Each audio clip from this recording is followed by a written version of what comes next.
Wait, you watched it, right? Watched what? The Super Bowl? The Superb Owl. You know, I saw a lot of people complaining about Kendrick Lamar, but they don't understand Kendrick Lamar. Like you. Yeah. Here's the thing about that. I didn't hear anybody complaining about Kendrick Lamar. Maybe that's my algorithm, but I saw everybody getting on to the people who didn't like it. I didn't see anybody who didn't like it. I didn't hear anybody complaining about Trump. No, you're off social media, so good for you. What if people were to have complained about Kendrick? What were they supposedly complaining about? I guess the show not being to their liking in terms of, as Alex Trebek would say, genre. I did get a lot of folks chatting about the mix, but then they had fixed it by the time it got put up to YouTube. So I think that's fine. That's always tough. I mean, you're doing sound for a stadium and a live network broadcast. The chances of getting it all perfect, even with some rehearsals, is, slim. Yeah, and with something like the Super Bowl, there's just not a lot of money to go around. Our mutual buddy Lee Satterfield did say that, if the halftime show can break down in 5 minutes, so can your crappy band, which I appreciated. God bless Lee and he's the best. Many, many life lessons that more bands should have listened to. Yeah. If he's done some good in the world, but I think that is maybe some of the most good he ever did, was just shepherding really, really young bands into competent live performers who can not just navigate their 30, 40 minutes on a stage, but the hour before and after too, the week leading up to even. He was quite good at curating lessons that he had either heard from other artists being given to him or just overhearing and learning on his own. And one of them I know was, I think the lineage was Ramones, Queers, Lee. And that was, I'm paraphrasing, but play your best 20 minutes and get off. Yeah, so that was a big lesson. I mean, this is, I'm going to call this an appropriate conversation for a podcast from a band. That's what we are. I don't think we're off topic. I guess we're discussing a minute of Home Alone, but we're a band too. So I think we're allowed to talk about band stuff. Which band?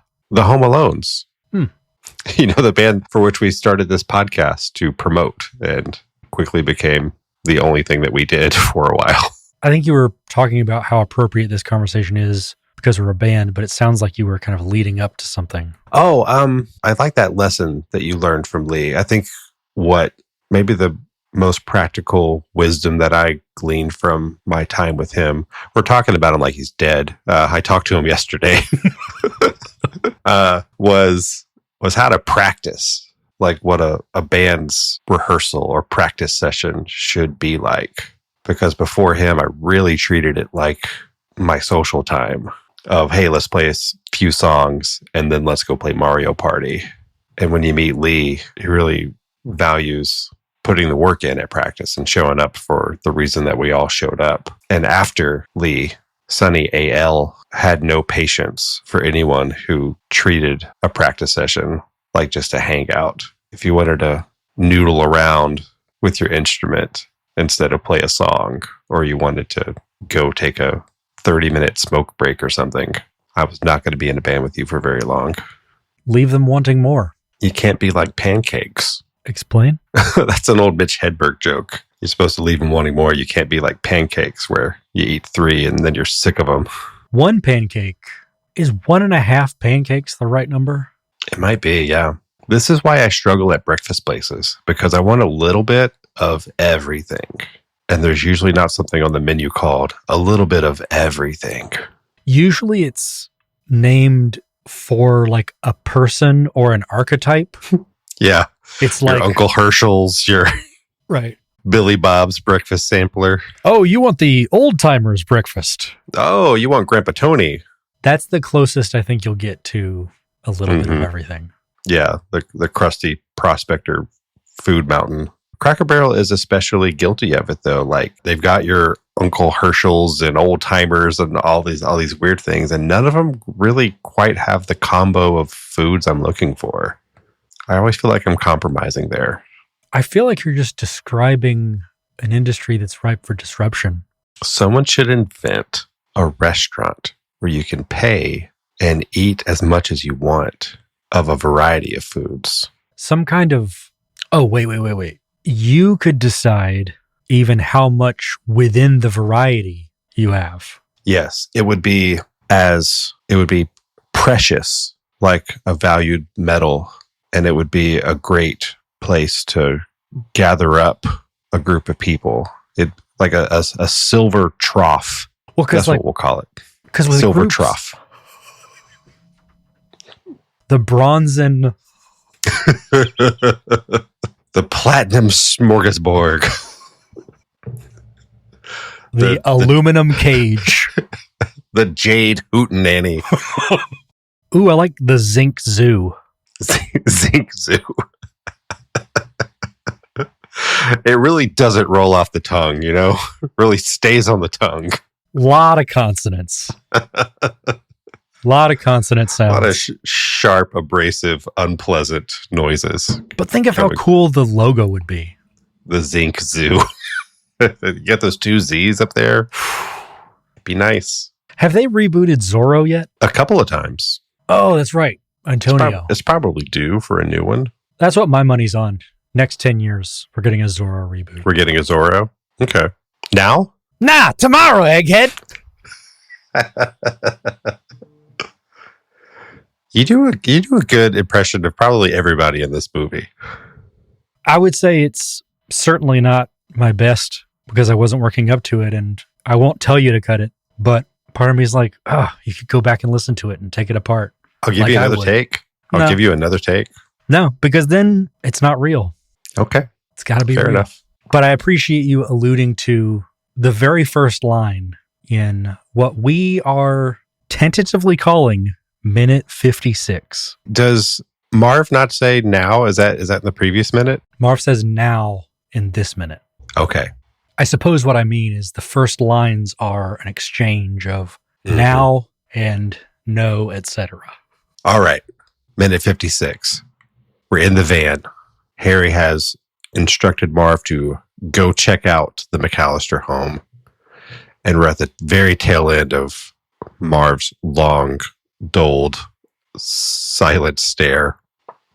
It finally occurs to him that maybe Harry means for him to do this at this moment, which he does. And while he's checking out the back door, Kevin is inside washing some dishes, I believe. He hears Marv kind of shaking around, snooping around outside, and he turns on Angels with Filthy Souls. And that alarms Marv, who stays at the door and keeps listening. And we see Kevin grab a pot, and he starts going into the kitchen drawer. And that's where a minute kind of ends right there, right? Kind of like right at the kitchen drawer. We get a preview of what's to come with an open drawer. He's been saving something for later. Great summary. Thank you. Would you say that the things he saved for later, us seeing them as a call back? Or is that more of a call forward that we saw before? It's foreshadowing. That's we in the biz would call it. I don't know what your fancy terms are.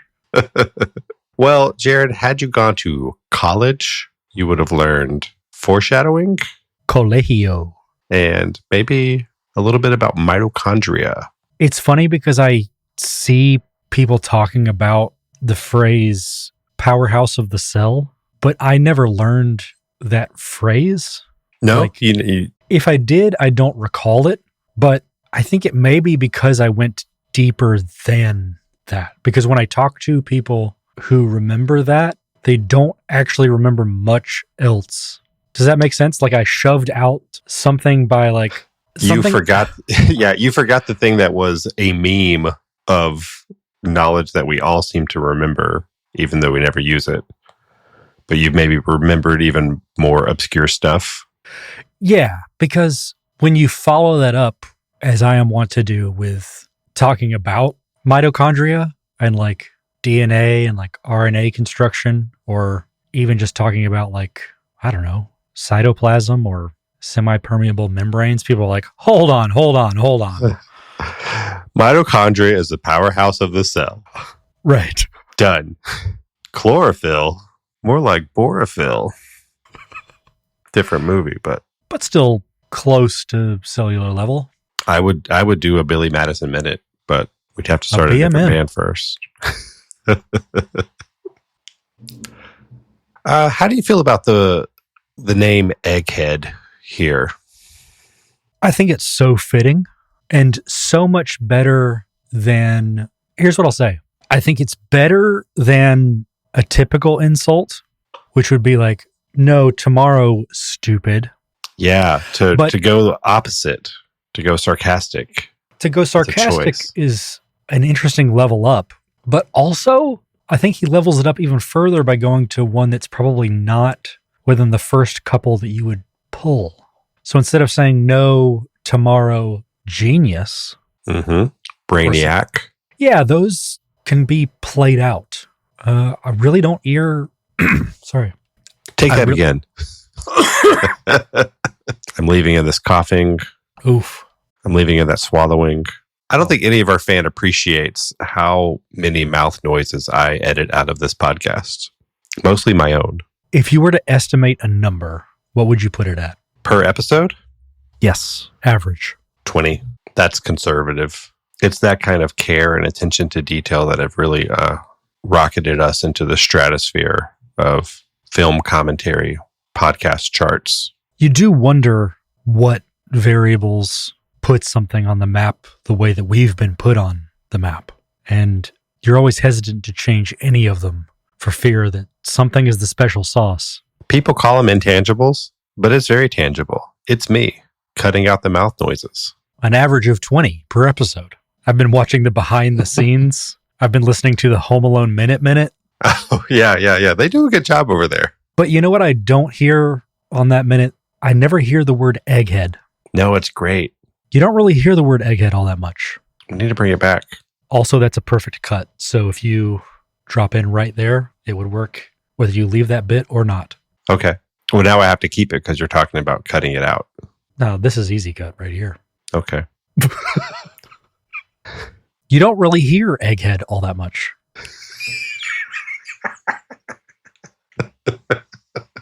Now I'm really curious, like how many times you'll say it if I just sit here. It's also an insult in its own way, because if you say something and I'm like, that wasn't that interesting, you should cut that. I'll be like, you don't really hear egghead all that much. That's how you subtly let me know that whatever I just said was back on track. Not a good topic. Not that one. My favorite part of this minute is the way Joe Pesci says, go ahead. Go ahead. It's G''Head. Yeah, he's turned it into a contraction, like his own sort of stylized slang or something. Wait, have you never heard Gold Digger? Which is referencing this minute? You think it's an intentional? That's Gonehead. No, it's go ahead, girl. Go ahead, get down. Your claim is that Kanye West, a rapper / Nazi enthusiast, was directly alluding to this moment of Home Alone with the song Gold Digger. It's either that or they were raised in the same house. Joe Pesci and Kanye West were raised in the same house. Which I assume is why they both have such strong views. I do like the physical I thought you were about to say some nice things about Kanye. I do like some of his points about the industry and what race of people seems to be taking money from him. Sorry, go ahead. What were you? Go ahead. Go ahead, Hitler. Oh, no. I do like some of the physical work that Pesci is doing here, where he's like rolling his eyes and like mouthing, almost like whispering, tomorrow. You know what I felt really bad about missing last minute is his great double take. He gives Marv a really juicy double take after he tells him to check it out and like Marv is unresponsive. Like he gives him a nice double take that's really phenomenal, and we didn't even mention it last episode. Then all the more reason to double down on the kudos. Yeah. I'll give him 3 kudos. Ooh, okay. I'm still just going to do one. One kudo? Yeah, but okay. He deserves it. It's a well-earned kudo. Kudo Pesci. You don't hear Egghead a lot. No. Can I offer you 2 fun facts that I learned from my research that will maybe get us into the next sort of half of this minute? I'm very excited. I would like both of them if they're available, please. Okay. Fun fact number 1. Chris Columbus, in this moment of the DVD commentary, tells us that it was this scene that Joe Pesci shared with him how he learned his lines for this movie, which is by injecting the F word into his lines, Goodfellas style. And he would sort of learn the rhythm of the lines that way and then just take out the F words when it was time to roll. So I already have many thoughts about that. And the fact that that's just half of the trivia offering, I'm just beside myself. Well, buckle up. You have no idea what's coming next. Maybe you do. I will after you tell me. Here we go. Fun fact number 2. In the script, it's Harry who goes and checks out the house. I did not know that. Jerod's head just exploded, and he had to put it all back together and then say, I did not know that. I appreciate you editing out that 4-hour rebuild. I take out a lot of mouth noises, and I take out a lot of brain goo exploding out of people's heads because I care. It is a very expensive podcast when you budget in medical expenses. Yeah, we're on our 3rd Jerod. I'm still learning how to speak. Is it fair or is it safe to assume that this now, no, now, back and forth isn't in the script because Harry is the one that goes? Yeah, Harry says something along the lines of, I just don't have a good feeling about it. I'm going to go check it out. And he gets out and goes to check it out. A lot of the same motions. I think they mentioned like the doggy door that Marv also fools around with. So that's in there. But the shoe falling off in the doggy door is not in the script. I was about to say that doesn't read as a very hairy action. No. It's a very weirdly audible bad word in a PG-rated movie. So this is the thing that I didn't know if I should get ahead of myself or not, because you mentioned in trivia item 1 about Joe Pesci inserting words and bringing them out. Well, it seems that Daniel Stern was not as fastidious. Maybe it's the way I was raised, but I'm kind of surprised they left it in. It's a pretty shocking moment to hear for our listeners. Daniel Stern says S-H-I-T when he sticks his foot into the doggy door and his shoe falls off. It's really funny, but it kind of takes it's shocking. It's jarring. You could also say on first or second listen, you might not even notice that that's what he's saying if you're a kid. Because as an adult, you're already placing a pretty strong boundary around what is there. Like you're saying, okay, he whispered some word to himself after dropping his shoe. It's going to be one of a couple of words. And it's quiet, and he says it, and we know what it is. But as a kid, because it's quiet, he's whispering it to himself. It might not be a word you know already. Maybe it gets by. Can you say that in a PG movie? Did they miss it? Did they just let it slide? I think they missed it. It's missable because you don't see a person saying it. And it's funny. The timing of it is really good. And I hope I don't sound like a prude, but it's shocking to hear it. It's the worst word in the movie, right? Yeah, I think the worst word we have heard up until now would be from Buzz, right? Yeah, unless you were growing on my ASS. So since this is missed, it raises the question of, is this not notated in all the right places? Thus, TV edits don't account for this? Good question. If you watch Home Alone on TV, are you hearing this word? Because like we said, it's almost missable. but it's 100% there. When we went to go see Home Alone in Milwaukee, it seemed very audible there. I remember sitting in that theater and really, really hearing the profanity. Well, it was a quiet theater with good sound. A polite audience for sure. And you were also primed to hear it. So I think a lot of things add up to that. But you listening to this on a single TV speaker from the 90s with not the best of bandwidth, I don't know. Or watching it on my phone while my daughter watches weird Russian children's YouTube channels on the big TV.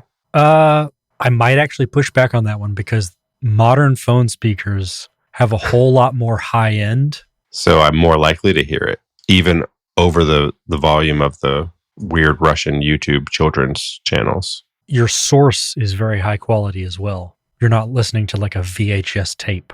Mm-hmm. It's had a lot of those frequencies rolled off. We could get way nerdy into sound here, but I think that's probably as far as I should go.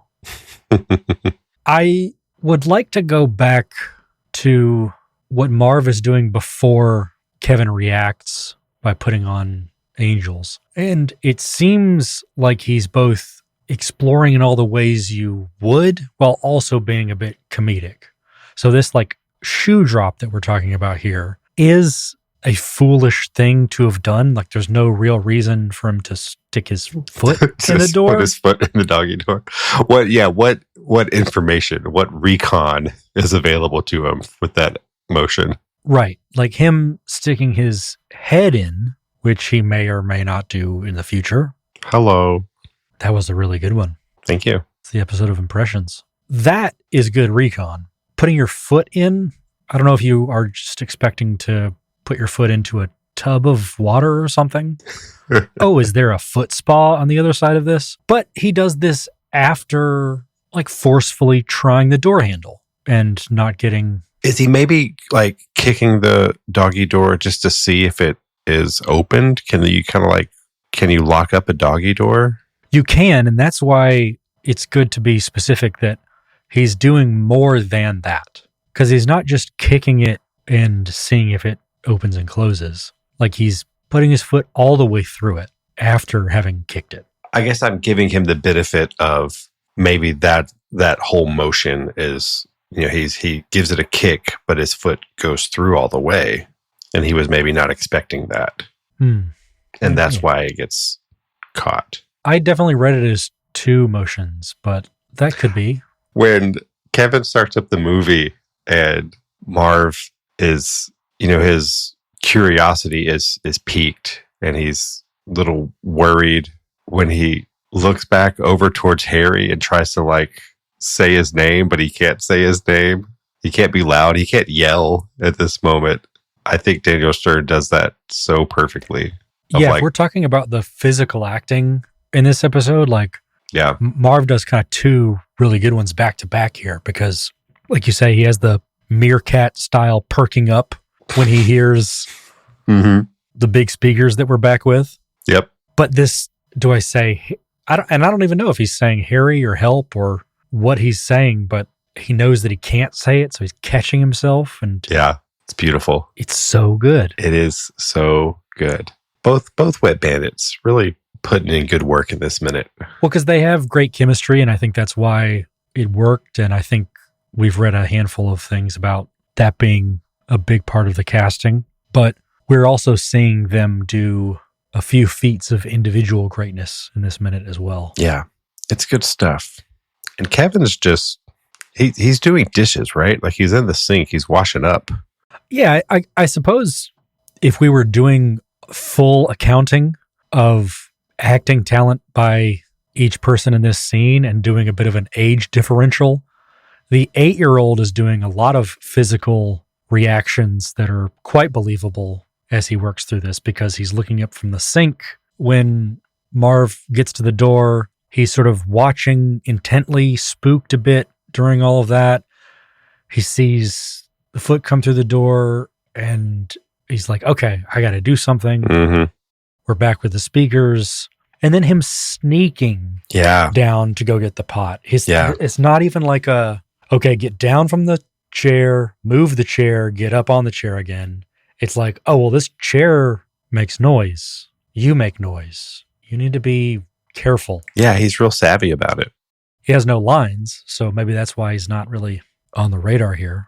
But well, and I think one thing that I'll point out again, same as with the pizza guy, Marv and Kevin, they're filming the same moment in two very different locations and times. Kevin's at the interior set and Marv is at the exterior. I'm so glad you said that because I was thinking about it a lot when I was watching this minute. I was very intent about thinking about it that way too, and thinking about how difficult it might be, and had a little bit of a chuckle to myself as I thought about someone who might not be Daniel Stern on the other side of that door from Kevin, who's just standing kind of to one side of it, casting just a bit of a shadow. Yeah. Right? They're full shadow when they're like checking the door handle and all of that, but when they slink back into the door frame, you just get this very still, very slim shadow. Yeah, that could be. And it might not even be him. That could be John Turturro. Who knows? Christopher Walken? Mm-hmm. Patricia Arquette. I think what's also impressive about what Marv's doing here is reacting. He's doing all this reacting and all this great physical work. Nothing. Maybe they're playing the sound from that movie on the set, but there's a good chance that they aren't even like playing it for him, that he's just reacting to nothing at all. And he's still doing such great work here. Acting is reacting. And if there's nothing to react to, you got to pull it from somewhere. And that takes a talent. Ah, what a legend. So we end on this preview of what is to come in the next minute, which is not an open door for those who are listening to this on very low volume, an open drawer that reveals candles, lighter, bottle opener. Yeah, it's the McCallister's junk drawer. I think they have multiple junk drawers. Well, yeah, they have a big kitchen. They have a couple for sure.